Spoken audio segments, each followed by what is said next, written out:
Warhorse by Michael Morpurgo. First published, Great Britain, 1982. Edgemont, UK Limited. Chapter 21.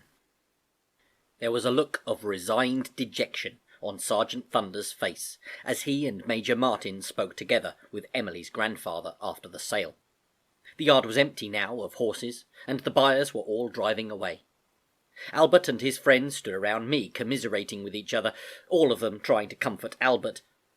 "No need to worry, Albert," one of them was saying. "After all, could have been worse, couldn't it? I mean, a lot more than half of those horses have gone to the butcher's, and that's for definite. At least we know Joey's safe enough with that old farmer man." "How do I know that?" Albert asked. "How do I know he's a farmer?" "Oh, I heard him telling old Thunder, didn't I? Heard him saying he's got a farm down in the valley.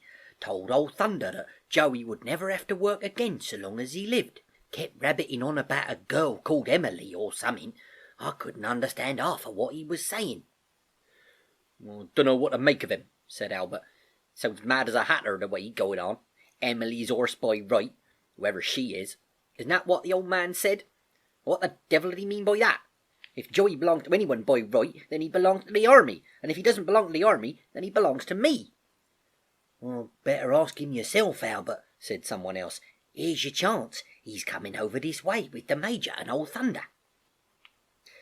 Albert stood with his arm under my chin, his hand reaching up to scratch me behind the ear, just where he knew I liked it best. As the Major came closer, though, he took his hand away, came to attention, and saluted smartly. "Begging your pardon, sir," he said. "I'd like to thank you for what you did, sir. I know what you did, sir, and I'm grateful. Not your fault we couldn't quite make it, but thanks all the same, sir." "I don't know what he's talking about," said Major Martin. "Do you, Sergeant?" "Can't imagine, sir," said Sergeant Thunder. "They get like that somehow, sir. You know, these farming lads. It's 'cause they're brung up on cider instead of milk. It's true, sir. Goes to their heads, sir. Must do, mustn't it?" "Begging your pardon, sir," Albert went on, puzzled by their levity. "I'd like to ask the Frenchman, sir, since he's gone and bought my Joey, I'd like to ask him about what he said, sir, about this Emilie, or whatever she was called." "It's a long story," said Major Martin, and he turned to the old man. "Perhaps you would like to tell him yourself, monsieur. This is the young man we were speaking of, monsieur, the one who grew up with the horse, and who came all the way to France just to look for him."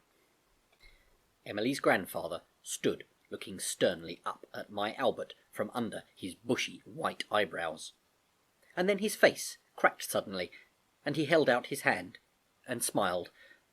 Although surprised, Albert reached and took his hand. "So, young man, we have much in common, you and I. I am French, you are a Tommy. True, I am old and you are young. But we share a love for this horse, do we not? And I am told by the officer here that at home in England you are a farmer, like I am. It is the best thing to be, and I say that with the wisdom of years behind me. What do you keep on your farm?" "Well, sheep, sir, mostly. A few beef cattle and some pigs," said Albert. "Plough a few fields of barley as well." "So, it was you that trained the horse to be a farm horse," said the old man. "You did well, my son, very well.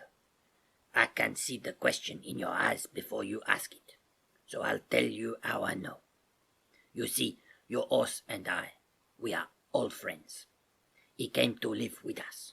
Oh, it was a long time ago now, not long after the war began. He was captured by the Germans, and they used him for pulling the ambulance cart from the hospital to the front line and back again. There was with him another, a wonderful horse, a great shining black horse, and the two of them came to live in our farm that was near the German field hospital. My little granddaughter, Emilie, she cared for them and came to love them like her own. I was all the family she had left. The war had taken the rest. The horses lived with us for maybe a year, maybe less, maybe more. It does not matter. The Germans were kind and gave us the horses when they left. And so they became ours, Emilie's and mine. And then one day they came back. They were different Germans, not kind like the others. They needed horses for their guns, and so they took our horses away with them when they left. There was nothing I could do. After that, my Emilie, well, she lost the will to live. She was a sick child, but now with her family dead, and her new family taken from her, she no longer had anything to live for. She just faded away, and she died last year. She was only 15 years old. But before she died, she made me promise her that I would find the horses somehow and look after them. I have been to many horse sales, but I have never found the other one, the black one. But now, at last, I have found one of them to take home and care for, as I promised my Emilie. He leant more heavily on his stick now, with both hands. He spoke slowly, choosing his words very carefully. Tommy, he went on, you are a farmer, a British farmer, and you will understand that a farmer, whether he is British or French, even a Belgian farmer, never ever gives things away. He can never afford it. We have to live, do we not? Your major and your sergeant have told me how much you love this horse. They told me how every one of these men tried hard to buy this horse. I think that is a noble thing. I think my Emilie would have liked that. I think she would understand, that she would want me to do what I will do now. I am an old man. What would I do with Emilie's horse? He cannot grow fat in a field all his life, and soon I will be too old to look after him anyway. And if I remember him well, and I do, he loves to work, does he not? I have, how you say, a proposition to make you. I will sell my Emilie's horse to you. Sell? Said Albert. But I cannot pay you enough to buy him. You must know that. We collected only £26 between us, and you paid £28. How can I afford to buy him from you? No, you do not understand, my friend, the old man said, suppressing a little chuckle. You do not understand at all.